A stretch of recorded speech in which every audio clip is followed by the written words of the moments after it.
Financial Accounting and Tally ERP 9. I am Dr. Prajna Mattihalli, Government First Grade College, Kittur. Dear students, welcome to my video. ಈ ವಿಡಿಯೋವನ್ನ ನಾನು ನಮ್ಮ digital financial accounting ಅನ್ನುವ ಏನು sec subject ಇದೆ Rani Chennamma university BCom 4ನೇ ಸೆಮಿಸ್ಟರ್ದವರಿಗೆ ಈ ವಿಷಯವನ್ನ ಗ್ರಾಮೀಣ ಭಾಗದ ಮಕ್ಕಳು ಕನ್ನಡದಲ್ಲಿ ಅರ್ಥ ಮಾಡ್ಕೋಬೇಕು ಅನ್ನುವ ಉದ್ದೇಶದಿಂದ ಮಾಡಿರುವಂಥದ್ದು. ಇದರಲ್ಲಿ 2ನೇ ಯೂನಿಟ್ ಅನ್ನು ನಾನು ಡಿಸ್ಕಸ್ ಮಾಡಿದ್ದೀನಿ. ಮೊದಲನೇ ಯೂನಿಟ್ಗೆ ಒಂದು ಪ್ರತ್ಯೇಕವಾದ ವಿಡಿಯೋ ಇದೆ. ನನ್ನ ಚಾನೆಲ್ ಅನ್ನ ಸಬ್ಸ್ಕ್ರಿಪ್ಷನ್ ಮಾಡ್ಕೊಂಡ್ರೆ ನೀವು ಎಲ್ಲ ವಿಡಿಯೋಗಳನ್ನ ಉಪಯೋಗ ಪಡ್ಕೋಬಹುದು ಅಂತ ಹೇಳ್ತಾ, ಮುಖ್ಯವಾಗಿ ಇದು financial accounting and Tally ERP 9 ಅನ್ನುವ ಯೂನಿಟ್ ಏನ್ ಹೇಳುತ್ತೆ ನೋಡೋಣ. Introduction to financial accounting. Financial accounting ಅನ್ನ ಈಗ ಆಲ್ರೆಡಿ ನೀವು ಬಿಕಾಮ್ ಫಸ್ಟ್ ಇಯರ್ ಸಬ್ಜೆಕ್ಟ್ ಅಲ್ಲಿ ಓದಿರ್ತೀರಿ. ಹಾಗಂದ್ರೆ ಏನು ಅಂತಲೂ ನೀವು ತಿಳ್ಕೊಂಡಿರ್ತೀರಿ. ಈಗ ಸುಮ್ನೆ ಅದನ್ನ ಒಂದ್ಸಲ ಕಣ್ಣಾಡ್ಸಿದ್ರೆ ನಿಮ್ಗೆ ಅರ್ಥ ಆಗ್ಬಿಡುತ್ತೆ. Financial accounting records business transactions. Business ಅಂದ್ರೆ ವ್ಯವಹಾರದ ಎಲ್ಲಾ ಟ್ರಾನ್ಸಾಕ್ಷನ್ಸ್ ಆಗು ಹೋಗುಗಳನ್ನ ಅದು ದಾಖಲೆ ಮಾಡುತ್ತೆ. It helps in preparing financial statements. ಏನಿದು ಫಿನಾನ್ಷಿಯಲ್ ಸ್ಟೇಟ್ಮೆಂಟ್ಸ್ ಅಂದ್ರೆ, ನಾವು ಪ್ರಾಫಿಟ್ ಅಂಡ್ ಲಾಸ್ ಅಕೌಂಟ್ ಅನ್ನ ಮಾಡ್ತೇವೆ, ಬ್ಯಾಲೆನ್ಸ್ ಶೀಟ್ ಅನ್ನ ಮಾಡ್ತೇವೆ, ಬೇರೆ ಬೇರೆ ರೀತಿಯಲ್ಲಿ ರಿಸೀಟ್ ಅಂಡ್ ಪೇಮೆಂಟ್ಸ್ ಅಕೌಂಟು ಇತ್ಯಾದಿ ಅನೇಕ ಏನು ಸ್ಟೇಟ್ಮೆಂಟ್ಸ್ ಗಳನ್ನ ಪ್ರಿಪೇರ್ ಮಾಡ್ತೇವೆ, ಅವುಗಳೇ ಫಿನಾನ್ಷಿಯಲ್ ಸ್ಟೇಟ್ಮೆಂಟ್ಸ್ಗಳು. It provides information to stakeholders. Stakeholders ಅಂದ್ರೆ ಆಸಕ್ತಿ ಉಳ್ಳವರು. ಅಂದ್ರೆ ಯಾರು? ಅವರು ಶೇರ್ ಹೋಲ್ಡರ್ಸ್ ಇರ್ಬೋದು, ಅವರು ಕಸ್ಟಮರ್ಸ್ ಇರ್ಬೋದು, ಅವರು ಬಿಸ್ನೆಸ್ಸಿಗೆ ಸಾಲ ಕೊಟ್ಟಂತ ಕ್ರೆಡಿಟರ್ಸ್ ಇರ್ಬೋದು. ಹೀಗೆ ಅನೇಕರು ಇಲ್ಲಿ ಸ್ಟೇಕ್ ಹೋಲ್ಡರ್ಸ್ ಆಗಿರ್ತಾರೆ. ಅಂದ್ರೆ ಈ ಬಿಸಿನೆಸ್ಸಿನ ಒಳಿತು ಕೆಡುಕುಗಳಲ್ಲಿ ಪಾಲ್ದಾರರು. ಅವರಿಗೆ ಬೇಕಾದ ಇನ್ಫಾರ್ಮೇಶನ್ ಮಾಹಿತಿಯನ್ನ ಫಿನಾನ್ಷಿಯಲ್ ಅಕೌಂಟಿಂಗ್ ಕೊಡುತ್ತೆ. ಎನ್ಶೂರ್ಸ್ ಲೀಗಲ್ ಕಾಂಪ್ಲಯನ್ಸ್ ಅಂದ್ರೆ ಕಾನೂನಿನ ಅನೇಕ ರಿಕ್ವೈರ್ಮೆಂಟ್ಸ್ ಅಥವಾ ಅವಶ್ಯಕತೆಗಳೇನಿದೆಯಲ್ಲ ಅದನ್ನ ಇದು ಪರಿಹರಿಸುತ್ತೆ. ಹಾಗಾದ್ರೆ ಟ್ಯಾಲಿ ERP 9 ಅಂದ್ರೆ ಏನು, ಅದರ ಪರಿಚಯ ಮಾಡ್ಕೊಳ್ಳೋಣ. Popular accounting software used in India. ಭಾರತದೊಳಗೆ ಅತ್ಯಂತ ಪಾಪ್ಯುಲರ್, ಬಹಳ ಪ್ರಸಿದ್ಧಿ ಪಡ್ಕೊಂಡಿರುವ ಸಾಫ್ಟ್ವೇರ್ ಇದು. Developed by Tally solutions. ನೋಡಿ, ಇದನ್ನ ನಿಮ್ಗೆ ಮಲ್ಟಿಪಲ್ ಕ್ವಶನ್ಸ್ ಒಳಗೆ ಒಂದು ಕ್ವಶನ್ ಆಗಿ ಕೇಳ್ತಾರೆ. ಏನಂತ?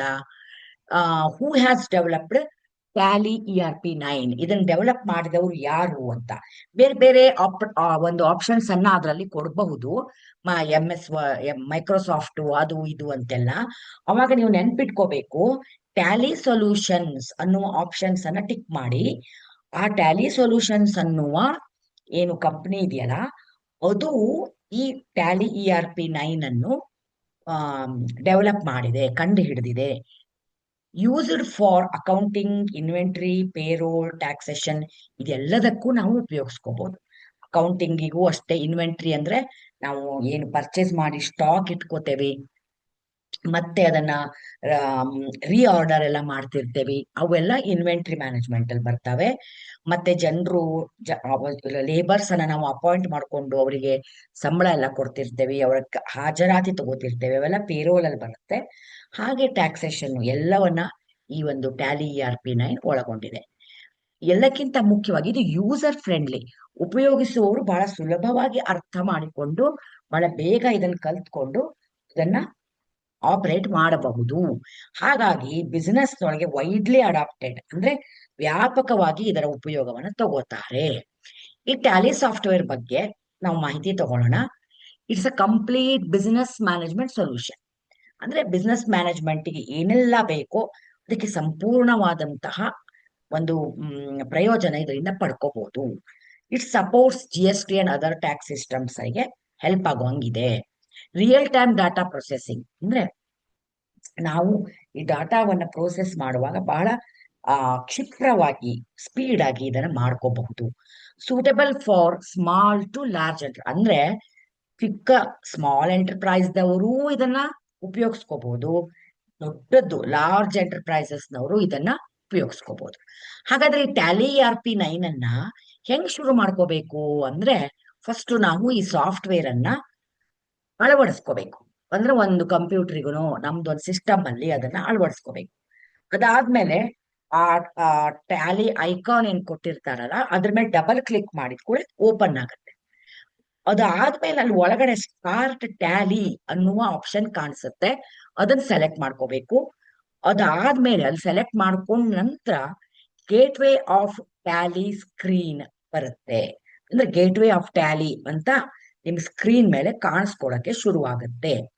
ಈಗ ಈ ಒಂದು ಏನು ಫಸ್ಟ್ ಏನು ಆಮೇಲೆ ಏನು ಅಂತಿದೆಯಲ್ಲ, ಆ ಪ್ರೋಸೆಸ್ ಅನ್ನ ನೀವು ಒಂಚೂರು ನೆನ್ಪಿಟ್ಕೊಳ್ರಿ. ಅಲ್ಲಿ ನಿಮ್ಗೆ MCQ ಕೇಳ್ತಾರೆ. ಹಾಗಾದ್ರೆ ಟ್ಯಾಲಿ ಒಳಗಿನ ಕಂಪೋನೆಂಟ್ಸ್ ಯಾವ್ದಪ್ಪ ಅಂದ್ರೆ ಗೇಟ್ವೇ ಆಫ್ ಟ್ಯಾಲಿ, ಆಮೇಲೆ ಕಂಪನಿ ಇನ್ಫೋ ಅನ್ನುವಂಥದ್ದು, ಮಾಸ್ಟರ್ಸ್ ಅನ್ನುವಂಥದ್ದು, ಟ್ರಾನ್ಸಾಕ್ಷನ್ಸ್, ಯುಟಿಲಿಟೀಸ್, ರಿಪೋರ್ಟ್ಸ್, ಇವಿಷ್ಟು ಕಂಪೋನೆಂಟ್ಸ್ ಗಳು ಬರ್ತವೆ. ಗೇಟ್ವೇ ಆಫ್ ಟ್ಯಾಲಿ ಅನ್ನೋದು, ಅದಾದ್ಮೇಲೆ ಕಂಪನಿ ಇನ್ಫಾರ್ಮೇಶನ್, ಅದಾದ್ಮೇಲೆ ಮಾಸ್ಟರ್ಸು, ಟ್ರಾನ್ಸಾಕ್ಷನ್ಸು, ಯುಟಿಲಿಟೀಸು, ರಿಪೋರ್ಟ್ಸು, ಇದಿಷ್ಟು ಟ್ಯಾಲಿ ಒಳಗಡೆ ಇರುವಂತಹ ಕಂಪೋನೆಂಟ್ಸು. ಇದನ್ನ ಬಿಟ್ಟು ಬೇರೆ ಒಂದು ಆಪ್ಷನ್ ಅನ್ನ ಕೊಟ್ರೆ ಅದು ಅಲ್ಲ, ಯಾವುದು ಕಂಪೋನೆಂಟ್ ಅಲ್ಲ ಅಂತ ನಿಮ್ಗೆ MCQದಲ್ಲಿ ಕೇಳಿದ್ರೆ ಇವಿಷ್ಟು ನೆನ್ಪಿಟ್ಕೊಳ್ರಿ. ಇದನ್ನ ಬಿಟ್ಟು ಮತ್ತೊಂದೇನೋ ಒಂದು ವರ್ಡ್ ಅನ್ನ ಕೊಟ್ಟಿದ್ರೆ ಅದನ್ನ ನಿಮ್ಮ ಆನ್ಸರ್ ಆಗಿ ಸೆಲೆಕ್ಟ್ ಮಾಡ್ಬೇಕಾಗತ್ತೆ.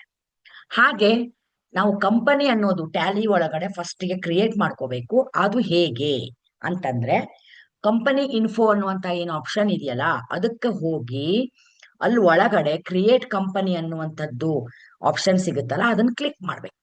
ಅದಾದ್ಮೇಲೆ ಅಲ್ಲಿ ಅದು ಡೀಟೇಲ್ಸ್ ಅನ್ನ ಕೇಳ್ತಾ ಹೋಗುತ್ತೆ.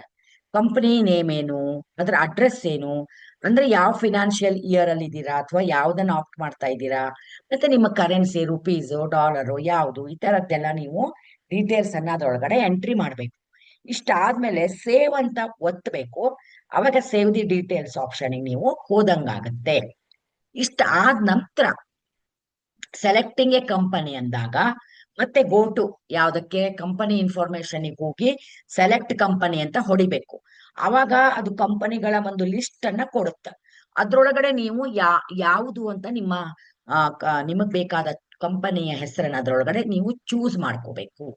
ಅದಾದ್ಮೇಲೆ ಆ ಒಂದು ಎಂಟರ್ ಬಟನ್ ಅನ್ನ ಓಪನ್ ಅಂದ್ರೆ ಒತ್ತಿದಾಗ, ಪ್ರೆಸ್ ಮಾಡಿದಾಗ ಅದು ಓಪನ್ ಆಗತ್ತೆ. ಓಪನ್ ಆಗಿ ಮುಂದೆ ನಿಮ್ಮ ಒಂದು ಕಾರ್ಯಗಳನ್ನ ನೀವು ಮಾಡ್ಕೋಬಹುದು. ಆಮೇಲೆ ಕಂಪನಿ ಡೀಟೇಲ್ಸ್ ಅನ್ನ ನಿಮಗೆ ಬದಲಾಯಿಸಬೇಕಾದ ಪ್ರಸಂಗ ಬಂದ್ರೆ ಆಲ್ಟ್ರೇಷನ್ ಅನ್ನ ಹೇಗ್ ಮಾಡ್ಬೇಕು ಅಂತಂದ್ರೆ ಮತ್ತೆ ಕಂಪನಿ ಇನ್ಫೋಗೆ ಹೋಗ್ಬೇಕು ನಾವು. ಅಲ್ಲಿ ಈಗ ಆಲ್ಟರ್ ಅನ್ನೋ ಬಟನ್ ಅನ್ನ ಪ್ರೆಸ್ ಮಾಡ್ಬೇಕು ಅಥವಾ ಆ ಆಪ್ಷನ್ ಅನ್ನ ಕ್ಲಿಕ್ ಮಾಡ್ಬೇಕು. ಆವಾಗ ಅದು ಮಾಡಿಫೈ ಮಾಡ್ಲಿಕ್ಕೆ ನಿಮಗೆ ನೇಮ್ ಅನ್ನ ತೋರಿಸುತ್ತೆ. ನಿಮ್ಗೆ ನೇಮ್ ಬದಲಾಯಿಸೋದಿದ್ಯಾ, ಬದಲಾಯಿಸ್ಬೇಕು. ನಿಮ್ದೇನಾದ್ರೂ ಅಡ್ರೆಸ್ ಬದಲಾಗಿದ್ಯಾ, ಅದನ್ನ ಬದಲಾವಣೆ ಮಾಡ್ಬೇಕು. ಇಲ್ಲ ನಿಮ್ ಫೈನಾನ್ಷಿಯಲ್ ಇಯರ್ ಅನ್ನ ಬದಲಾಯಿಸೋದಿತ್ತಂದ್ರೆ ಆ ಆ ಅಲ್ಲಿ ಹೋಗಿ ಕ್ಲಿಕ್ ಮಾಡಿ ಅದನ್ನ ಬದಲಾಯಿಸ್ಬೇಕು. ಇಷ್ಟ ಆದ್ಮೇಲೆ ಸೇವ್ ಅನ್ನುವ ಒಂದು ಆಪ್ಷನ್ಗೆ ಹೋಗ್ತೇವೆ. ಸೇವ್ ಚೇಂಜಸ್ ಅನ್ನುವ ಆಪ್ಷನ್ಗೆ ಹೋಗಿ ಪ್ರೆಸ್ ಮಾಡ್ಬೇಕು. ಆವಾಗ ನಾವೇನ್ ಅನ್ಕೊಂಡಿದ್ವಲ್ಲ ಆ ಬದಲಾವಣೆ ಅಲ್ಲಿ ಆಗಿರುತ್ತೆ. ಇಷ್ಟ ಆದ್ಮೇಲೆ ಈಗ ನಾವು ಕಂಪನಿಯನ್ನ ತೆಗೆದು ಬಿಡ್ಬೇಕು ಅನ್ಕೊಂಡ್ವಿ ಅಂದ್ರೆ ಆ ಡಿಲೀಷನ್ ಮಾಡ್ಬೇಕು ಅಂದ್ರೆ ನಾವ್ ಯಾವಾಗ ಹೆಂಗ್ ಮಾಡೋದು, ಅವಾಗ ಒನ್ಸ್ ಅಗೇನ್ ಸೆಲೆಕ್ಟ್ ಮಾಡ್ಕೋಬೇಕು. ಏನು ಕಂಪನಿ ಆಪ್ಷನ್ಗೆ ಹೋಗಿ ಅಲ್ಲಿ ಆಲ್ಟರ್ ಕಂಪನಿ ಅಂತ ಹೋಗ್ತೇವಿ. ಅಲ್ಲಿ ಆಲ್ಟರ್ ಪ್ಲಸ್ ಡಿ ಒತ್ತಿದ್ರೆ ಡಿಲೀಟ್ ಆಗುತ್ತೆ. ಅಂದ್ರೆ ಆಲ್ಟರ್ ಏನ್ ಬಟನ್ ಇದೆಯಲ್ಲ ನಮ್ಮ ಸಿಸ್ಟಮ್ದೊಳಗೆ, ಅದನ್ನು ಮತ್ತು ಡಿ ಬಟನ್ ಎರಡು ಕೂಡಿಸಿ ಒತ್ತಿದ್ರೆ ಅದು ಡಿಲೀಟ್ ಆಗಿ ಹೋಗುತ್ತೆ. ಅದಾದ್ಮೇಲೆ ಮತ್ತೆ ಕನ್ಫರ್ಮ್ ಮಾಡು ಅಂತ ಕೇಳುತ್ತದು. ಯಾಕಂದ್ರೆ ಅದು ಡಿಲೀಟ್ ಆಪ್ಷನ್ ಆಗಿದ್ರಿಂದ ಬೈ ಮಿಸ್ಟೇಕ್ ಒತ್ತಿ ಬಿಟ್ಟಿದ್ದಾರೇನೋ ಅನ್ಕೊಂಡು ಎರಡು ಸಲ ಕೇಳುತ್ತೆ. ಅವಾಗ ನಾವು ಕನ್ಫರ್ಮ್ ಅನ್ನ ಒತ್ತಿದ್ಮೇಲೆ ಅದು ಡಿಲೀಟ್ ಆಗಿ ಹೋಗುತ್ತೆ. ಇದು ಒಂದು. ಇನ್ನೊಂದೇನು, ಶಟ್ಟಿಂಗ್ ಎ ಕಂಪನಿಯನ್ನ ಮುಕ್ತಾಯಗೊಳಿಸ್ತೇವೆ. ಅವಾಗ ಏನ್ ಮಾಡ್ಬೇಕು, ಅವಾಗ ನಾವು ಶಟ್ ಕಂಪನಿ ಅನ್ನುವ ಆಪ್ಷನ್ನಿಗೆ ಹೋಗ್ಬೇಕು. ಅಲ್ಲಿ ಹೋದ ನಂತರ ತಾನಾಗೆ ತಾನು ಅಷ್ಟೇ ಮಾಡ್ಬೇಕು. ಶಟ್ ಕಂಪನಿ ಅನ್ಬಿಟ್ರೆ ಕಂಪನಿ ವಿಲ್ ಕ್ಲೋಸ್. ಆದ್ರೆ ನಮ್ಮ ಟ್ಯಾಲಿ ಏನು ಸಿಸ್ಟಮ್ ಇದೆ ಅದು ಇರುತ್ತೆ. ಆ ಒಂದು ಪರ್ಟಿಕ್ಯುಲರ್ ಕಂಪನಿಯ ಆಪ್ಷನ್ ಏನಿದೆ ಅದು ಕ್ಲೋಸ್ ಆಗ್ಬಿಡುತ್ತೆ. ಹಾಗಾದ್ರೆ ಇಲ್ಲಿ ಇರುವಂತಹ ಲಕ್ಷಣಗಳು ಯಾವುದು ಮತ್ತು ಕಾನ್ಫಿಗರೇಷನ್ಸ್ ಯಾವುದು ಅಂತಂದ್ರೆ ಅದರ ಫೀಚರ್ಸ್ ಅನ್ನ ನಾವು ನೋಡಿದ್ರೆ ಇಟ್ ಎನೇಬಲ್ಸ್ ನಮ್ಮ ಫಂಕ್ಷನಾಲಿಟಿಯನ್ನ ನಮಗೆ ಬೇಕಾದಂಗ ಮಾಡ್ಕೊಳ್ಳಿಕ್ಕೆ ಅವಕಾಶ ಕೊಡುತ್ತೆ. ಹಾಗಾದ್ರೆ ಕಾನ್ಫಿಗರೇಷನ್ ಏನ್ ಮಾಡ್ಬೇಕಪ್ಪ ಅಂತಂದ್ರೆ ಕಸ್ಟಮೈಸ್ ಸೆಟ್ಟಿಂಗ್ಸ್ ಇರುತ್ತೆ ಇಲ್ಲಿ. ಅದ್ರೊಳಗಡೆ ನಮಗೆ ಯಾವ್ದು ಬೇಕು ಅದನ್ನ ನಾವು ಆಪ್ಟ್ ಮಾಡ್ಕೊಂಡು ಮಾಡ್ತಾ ಹೋಗ್ಬೇಕು. ಅಕ್ಸೆಸ್ ವಾಯ ಅದನ್ನ ಹೆಂಗ್ ಫೀಚರ್ಸ್ ನಮಗೆ ಹೆಂಗ್ ಸಿಗ್ಬೇಕು ಅಂದ್ರೆ F11 ಅನ್ನುವ ಏನು ನಮ್ಮ ಇದ್ರೊಳಗಡೆ ಸಿಸ್ಟಮ್ ಅಲ್ಲಿ ಇರುತ್ತಲ್ಲ, ನಮ್ಮ ಪಿ ಸಿ ಅಲ್ಲಿ ಅಥವಾ ನಮ್ಮ ಒಂದು ಲ್ಯಾಪ್ಟಾಪ್ ಒಳಗ F11 ಬಟನ್ ಇರುತ್ತಲ್ಲ, ನಾವು ಅದನ್ನ ಪ್ರೆಸ್ ಮಾಡಿದಾಗ ನಮಗೆ ಫೀಚರ್ಸ್ ಅವೈಲೇಬಲ್ ಆಗುತ್ತೆ. ನಮಗೆ ಕಾನ್ಫಿಗರೇಷನ್ ಬೇಕಪ್ಪ ಅಂತಂದ್ರೆ F12 ಬಟನ್ ಅನ್ನ ನಾವು ಪ್ರೆಸ್ ಮಾಡಬೇಕು. ಹಾಗಾದ್ರೆ F11 ಒಳಗಡೆ ಅಕೌಂಟಿಂಗ್ ಫೀಚರ್ಸ್ ಏನೇನು ಇದೆಯಪ್ಪ ಅಂದ್ರೆ ಅದು ಅಕೌಂಟ್ಸ್ ಅನ್ನ ಮೇಂಟೈನ್ ಮಾಡುತ್ತೆ. It enables bill wise details ನಮಗೆ ಸಿಗುತ್ತೆ. ಪ್ರತಿಯೊಂದು ಬಿಲ್ ವೈಸ್ ಡೀಟೇಲ್ಸ್ ಅನ್ನ ನಾವು ಅದರಲ್ಲಿ ಪಡ್ಕೋಬಹುದು. ಆಮೇಲೆ ಕಾಸ್ಟ್ ಸೆಂಟರ್ಸ್ ಅಂತ ನಾವು ಪರ್ಟಿಕ್ಯುಲರ್ ಆಗಿ ಎಲ್ಲೆಲ್ಲಿ ಯಾವ್ಯಾವ ಕಾಸ್ಟ್ ಎಷ್ಟೆಷ್ಟು ಅನ್ನೋದನ್ನ ಅಲ್ಲಿ ತಿಳ್ಕೋಬಹುದು. ದೆನ್ ಇಂಟ್ರೆಸ್ಟ್ ಕ್ಯಾಲ್ಕುಲೇಷನ್ ಅನ್ನು ಕೂಡ ಅದು ಮಾಡಿಕೊಡುತ್ತೆ, ಅದನ್ನ ನಾವು ಪಡ್ಕೋಬಹುದು. ಹಾಗಾದ್ರೆ ಇನ್ವೆಂಟ್ರಿ ಫೀಚರ್ಸ್ ಯಾವ್ದಿದೆ, ಇದೀಗ ಅಕೌಂಟ್ ಫೀಚರ್ಸ್ ಅನ್ನ ನೋಡಿದ್ವಿ. ಅದೇ ತರ ಇನ್ವೆಂಟ್ರಿ ಫೀಚರ್ ನಮ್ಗೆ ಏನ್ ಸಿಗುತ್ತೆ ಅಂದ್ರೆ ನಾವು ಕೆಟಗರಿ ಪ್ರಕಾರ ನಮ್ಮ ಹತ್ರ ಏನೇನು ಸ್ಟಾಕ್ ಇದೆಯಲ್ಲ ಅದನ್ನ ಕೆಟಗರಿ ಪ್ರಕಾರ ಹೊಂದಿಸಿ ಎಷ್ಟೆಷ್ಟಿದೆ ಅಂತ ತಿಳ್ಕೊಬಹುದು. ಆಮೇಲೆ ಯೂನಿಟ್ಸ್ ಆಫ್ ಮೆಜರ್ಸ್ ಅಂದ್ರೆ ನಾವು ಕೆಜಿಯಲ್ಲೋ ಕ್ವಿಂಟಲ್ದಲ್ಲೋ ಲೀಟರ್ದಲ್ಲೋ ಅಥವಾ ನಂಬರ್ ಒಳಗೋ ಹೆಂಗ್ ಬೇಕಾದಂಗೆ ಅದರ ಒಂದು ಸ್ಟಾಕ್ ಅನ್ನ ಮೇಂಟೈನ್ ಮಾಡ್ಕೋಬಹುದು. ಆಮೇಲೆ ಬ್ಯಾಚ್ ವೈಸ್ ಡೀಟೇಲ್ ಅನ್ನು ಕೂಡ ನಾವು ಇಟ್ಕೋಬಹುದು. ಮತ್ತೆ ಗೋಡೌನ್ ಮ್ಯಾನೇಜ್ಮೆಂಟ್, ಎಷ್ಟು ಸ್ಟಾಕ್ ಬಂತು, ಎಷ್ಟು ಇದೆ, ಎಷ್ಟು ಪ್ರೊಡಕ್ಷನ್ಗೆ ಹೋಗಿದೆ, ಎಷ್ಟು ಸೇಲ್ಸಿಗೆ ಹೋಗಿದೆ, ಈ ತರ ನಮ್ಮ ಸ್ಟಾಕಿಗೆ ಸಂಬಂಧಪಟ್ಟಂತೆ ಮ್ಯಾನೇಜ್ಮೆಂಟ್ ಅನ್ನ ನಾವು ಮಾಡ್ಕೋಬಹುದು. ಅದೇ ರೀತಿ ನಮ್ಗೆ ಟ್ಯಾಕ್ಸೇಷನ್ಗೆ ಸಂಬಂಧಪಟ್ಟಂಗೆ ಅಥವಾ ಲಾಕ್ಕೆ ಸಂಬಂಧಪಟ್ಟಂಗೆ ಏನೇನು ಫೀಚರ್ಸ್ ಇದೆ ಇದ್ರೊಳಗಡೆ ಅಂದ್ರೆ ನಮಗೆ GST ಕ್ಯಾಲ್ಕುಲೇಷನ್ ಸಪರೇಟ್ ಆಗಿ ಸಿಕ್ಬಿಡುತ್ತೆ. ಅಂದ್ರೆ ಟ್ಯಾಕ್ಸು ಕೂಡ ಎಲ್ಲಿ ಮುರಿದ್ವಿ, ಎಷ್ಟು ಮುರಿದ್ವಿ, TDS ಮತ್ತು TCS ಅದೆರಡು ನಮಗೆ ಮಾಹಿತಿ ಸಿಕ್ಬಿಡುತ್ತೆ. ಮತ್ತು ಟ್ಯಾಕ್ಸ್ ರೇಟ್ಸ್ ಅನ್ನ ನಾವು ಸೆಟಪ್ ಮಾಡಬಹುದು.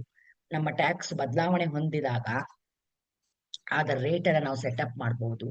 ಕಾಂಪ್ಲಯನ್ಸ್ ರಿಪೋರ್ಟ್ಸ್ ಅಂದ್ರೆ ಟ್ಯಾಕ್ಸ್ ಪೇಮೆಂಟ್ ಆಯ್ತೋ ಇಲ್ಲೋ, ಎಷ್ಟು ಕೊಟ್ವಿ ಏನಿಲ್ಲ, ಅದನ್ನು ಕೂಡ ಪಡ್ಕೋಬಹುದು.